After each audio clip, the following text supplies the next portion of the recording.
참 좋으신 예수 그리스도의 은혜가 오늘 주님을 찬양하는 복길교회의 교우님들께 충만히 임하시기를 기원합니다.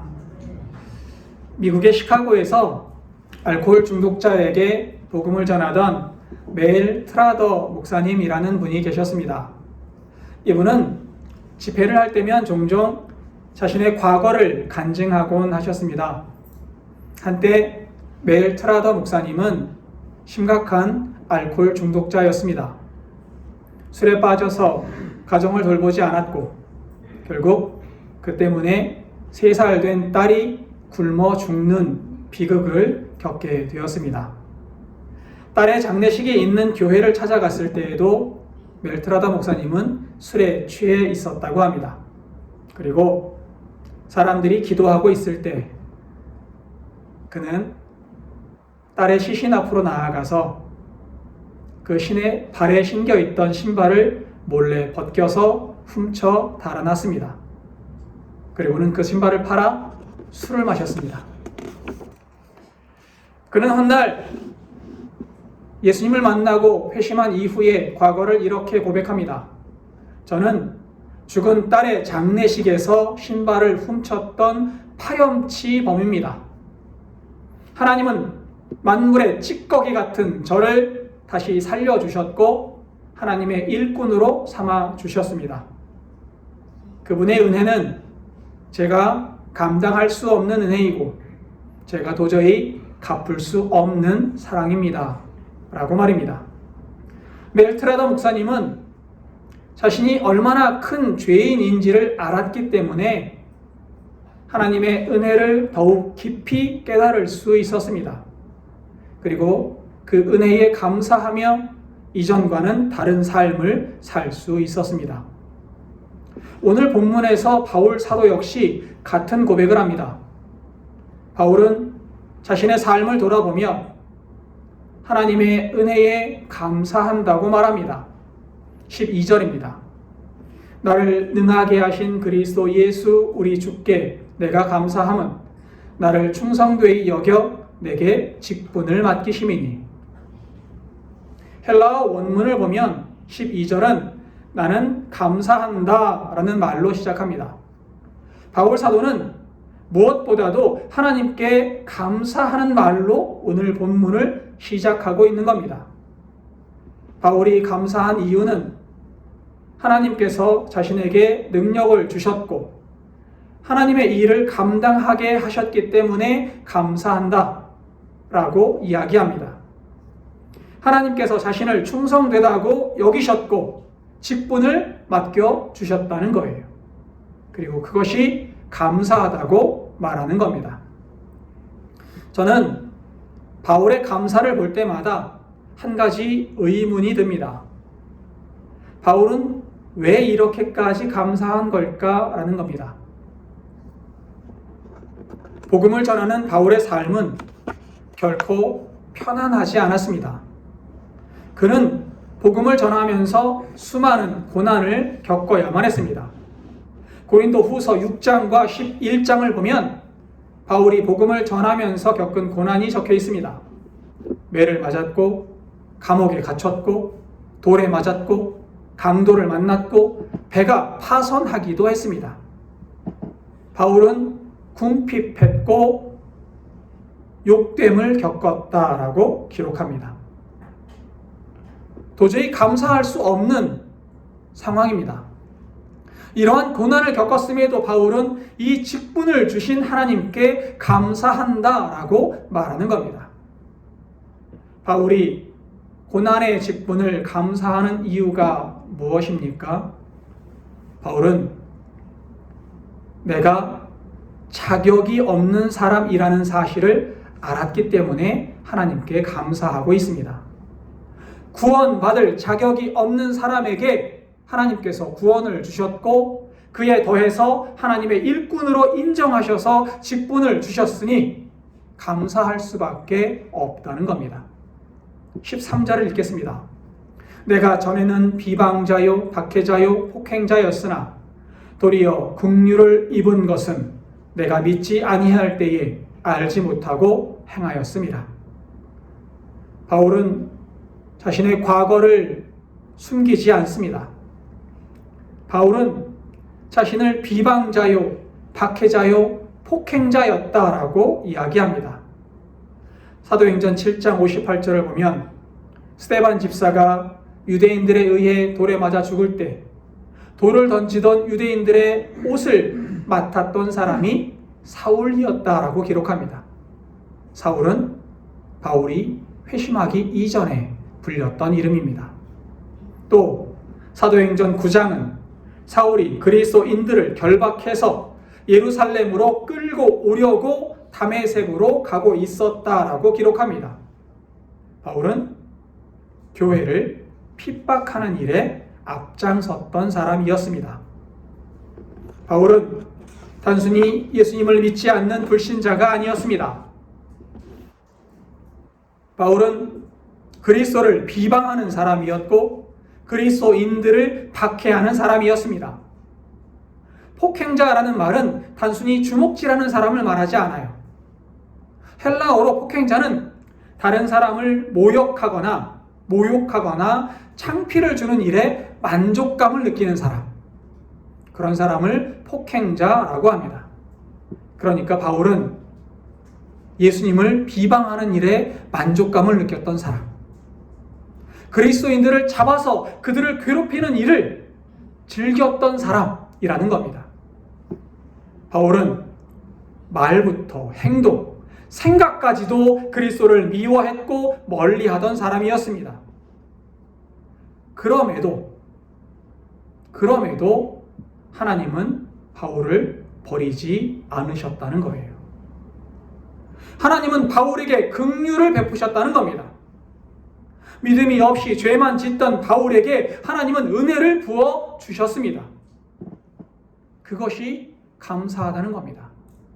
14절입니다. 우리 주의 은혜가 그리스도 예수 안에 있는 믿음과 사랑과 함께 넘치도록 풍성하였도다. 불신앙과 그로 인해 죄를 짓던 바울을 불쌍히 여기신 하나님께서 그에게 믿음도 주시고 사랑도 주시고 은혜도 부어 주셨습니다. 여기서 넘치도록 풍성하였다라고 번역된 헬라어는 위페르 플레오나조라고 하는 말입니다. 이 단어는 은혜가 넘쳐서 흐른다라는 뜻이에요. 하나님의 은혜가 측량할 수 없을 정도로 너무 커서 사람의 생각과 계획을 뛰어넘는다라는 의미입니다. 바울이 받은 은혜는 흘러 넘치는 은혜였습니다. 사람이 감당할 수 없는 큰 은혜를 바울은 받았습니다. 바울은 이 은혜를 받을 자격이 없음을 스스로 알았습니다. 자신의 죄가 얼마나 큰지 알았습니다. 자격이 없는 사람에게 한량없는 은혜와 사랑이 부어졌다는 사실을 바울은 알았습니다. 그래서 자신의 죄를 용서하신 하나님의 은혜가 감당할 수 없을 정도로 크다는 사실을 바울은 역시 깨달을 수 있었던 겁니다. 그래서 바울은 나는 감사할 수밖에 없다 라고 고백합니다. 15절입니다. 밉보다 모든 사람이 받을 만한 이 말이여 그리스도 예수께서 죄인을 구원하시려고 세상에 임하셨다 하였도다. 죄인 중에 내가 괴순이라. 바울은 복음의 핵심을 한 문장으로 말합니다. 그리스도 예수께서 죄인을 구원하시려고 세상에 임하셨다. 예수님은 의인을 부르러 오신 것이 아닙니다. 죄인을 구원하기 위해 세상에 오셨습니다. 로마서 5장 8절에서 바울 사도는 이렇게 고백합니다. 우리가 아직 죄인 되었을 때에 그리스도께서 우리를 위하여 죽으심으로 하나님께서 우리에 대한 자기의 사랑을 확증하셨느니라.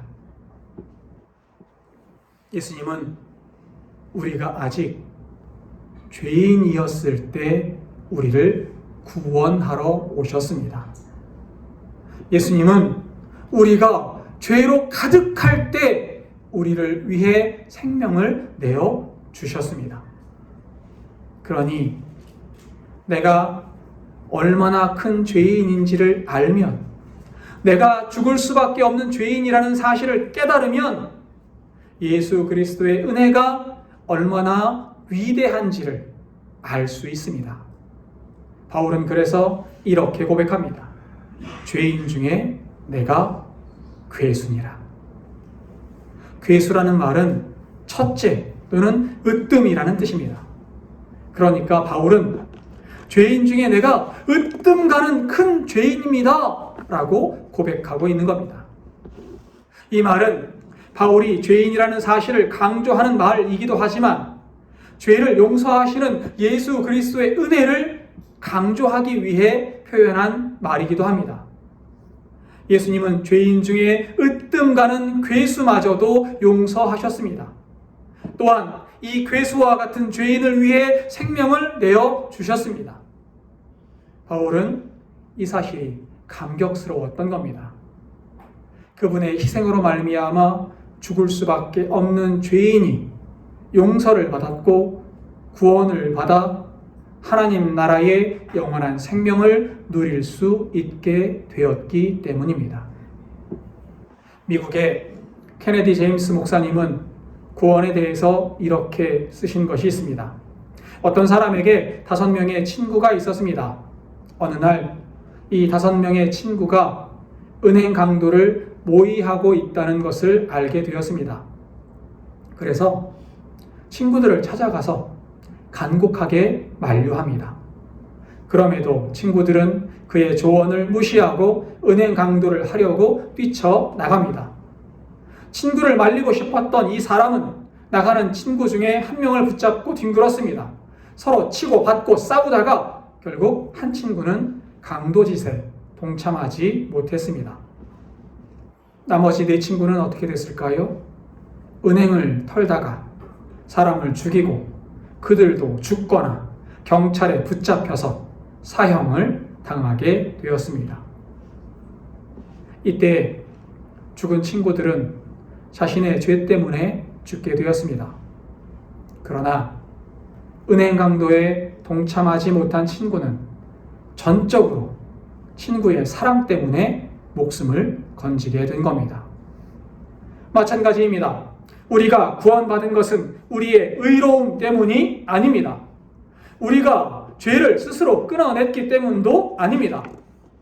오직 예수 그리스도의 은혜로 말미암아 죄에서 건짐을 받았고 영원한 생명을 얻을 수 있게 되었습니다. 친구 때문에 내가 살았다는 사실을 알면 그 친구에게 감사할 수밖에 없겠지요. 친구가 생명의 은인이기 때문입니다. 마찬가지로 죽을 수밖에 없는 내가 예수 그리스도의 은혜로 구원받고 생명을 얻었다는 사실을 깨닫는다면 우리는 예수님께 감사할 수밖에 없습니다. 16절입니다. 그러나 내가 긍휼을 입은 까닭은 예수 그리스도께서 내게 먼저 일체 오래 참으심을 보이사 후에 주를 믿어 영생 얻는 자들에게 본이 되게 하려 하심이라. 긍휼을 입었다라는 말은 불쌍히 여김을 받았다라는 뜻입니다. 하나님이 바울을 불쌍히 여기셨다라는 거예요.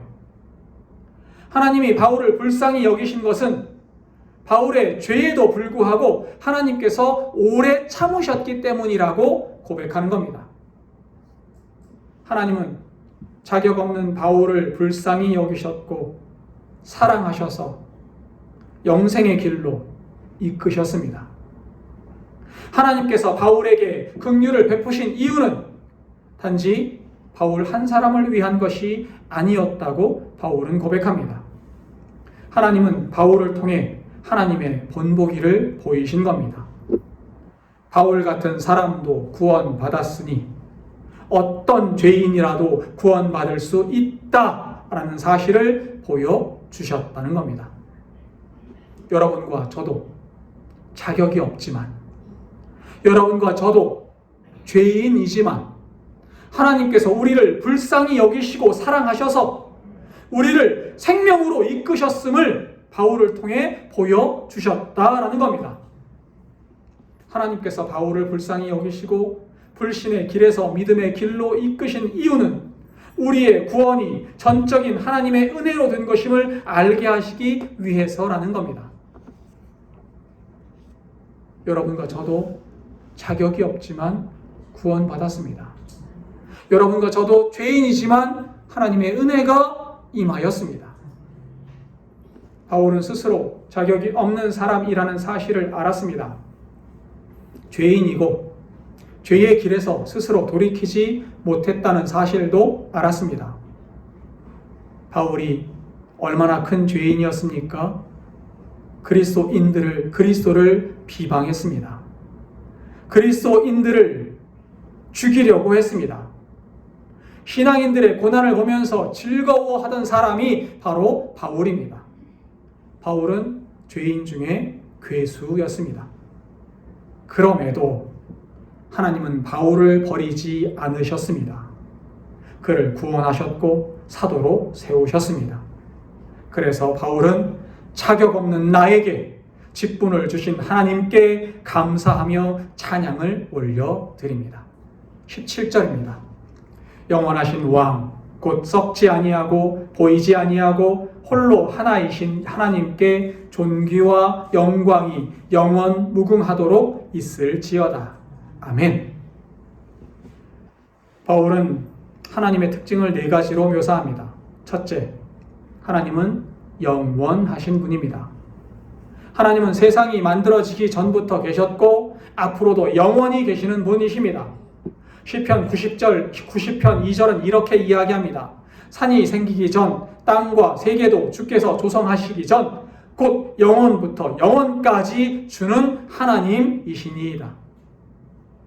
우리 하나님은 태초에도 하나님이셨고 영원 후에도 하나님이신 분입니다. 둘째, 하나님은 썩지 않으시는 분이십니다. 하나님은 변함이 없으시는 분이라는 겁니다. 변함없이 우리를 사랑하시고 변함없이 우리에게 은혜를 부어주시는 분, 그분이 우리의 하나님이십니다. 셋째, 바울은 하나님은 보이지 않으시는 분이라고 말합니다. 하나님은 보이지 않으신다라는 말은 하나님은 세상의 한계를 초월하신 거룩하신 분이라는 뜻입니다. 고대 이스라엘 사람들은 하나님의 얼굴을 볼 수 없다고 생각했습니다. 죄인이 거룩한 하나님의 얼굴을 보면 그 빛을 감당하지 못해서 죽는다는 겁니다. 이처럼 하나님은 세상이 감당하지 못하는 거룩하신 분이십니다. 하나님은 못하실 일이 없고 또 능하지 못한 일이 없습니다. 넷째, 바울은 하나님이 홀로 한 분이신 하나님이라고 말합니다. 하나님은 유일하신 분이십니다. 나를 구원하시는 유일한 분, 나에게 생명을 주시는 유일한 분, 세상 무엇도 하나님을 대신할 수 없고 하나님의 자리에 올라갈 수 없습니다. 바울은 영원하시고 썩지 않으시고 거룩하시고 유일하신 하나님께 존귀와 영광을 돌리고 있습니다. 복길교회 교우 여러분, 바울이 감사할 수 있었던 이유는 분명합니다. 그는 자신이 어떤 사람인지를 알았기 때문입니다. 자신이 도저히 용서받을 수 없는 죄인이라는 사실을 깨달았습니다. 이토록 큰 죄인을 하나님께서 용서하셨다는 사실에 바울은 놀랄 수밖에 없었습니다. 왜 하나님이 나를 살리셨을까? 왜 하나님이 나 같은 사람을 부르셨을까? 왜 하나님이 나에게 사명을 맡기셨을까? 바울은 질문하고 또 질문했을 겁니다. 그리고 그 답은 하나밖에 없었습니다. 은혜입니다. 전적인 하나님의 은혜로 죄 용서를 받았고 사명을 받았습니다. 바울이 자격이 있어서가 아닙니다.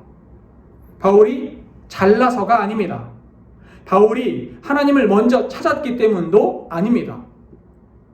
하나님이 우리를 불쌍히 여기셨기 때문입니다. 우리도 마찬가지입니다. 우리도 자격이 없습니다. 우리는 죄를 이기지 못했습니다. 그럼에도 하나님은 우리를 불쌍히 여기셨고 우리에게 은혜를 허락하셨습니다. 그래서 우리는 여기에 있는 겁니다. 예수 그리스도의 은혜로 우리가 구원받았기 때문에 여기에 있습니다. 그 은혜를 찬송하기 위해서 우리는 교회에 나와 있는 겁니다. 복길교회 교우 여러분, 혹시 여러분 가운데에 나는 하나님 앞에 부족한 사람입니다. 나는 하나님께 내놓을 것이 없습니다. 이렇게 생각하시는 분이 계십니까? 바울도 그랬습니다. 바울은 교회를 박해했던 사람이었습니다.